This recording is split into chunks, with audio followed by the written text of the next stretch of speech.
Welcome to Man Does Tech, where I solve the problems you didn't even know you had.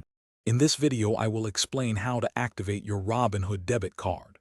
First, ensure you have the Robinhood app downloaded on your phone and are logged into your account. Once inside, you will need to find the Cash tab, or sometimes labeled as the Spending section, usually found at the bottom of your screen. Within this area, you will easily spot the Debit Card section, which is where we will begin the activation process. This initial step is crucial for getting started. After locating the Debit Card section, you will see a prompt asking if you have received your card.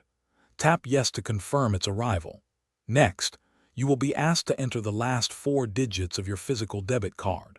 This step verifies that you are activating the correct card.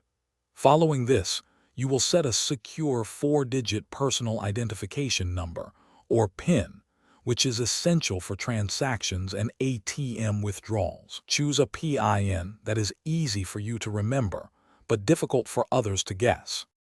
Once your card is activated, you have the option to enhance its security. You can enable spend alerts to receive notifications for every transaction, helping you monitor your spending.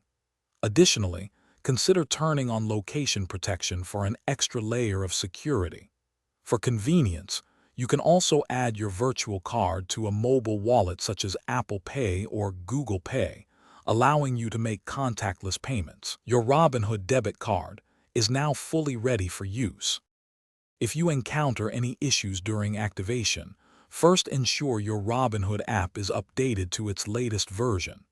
Outdated apps can sometimes cause technical difficulties. If problems persist, do not hesitate to contact Robinhood support for assistance. They are there to help. It is important to note that activating your debit card will not affect your credit score.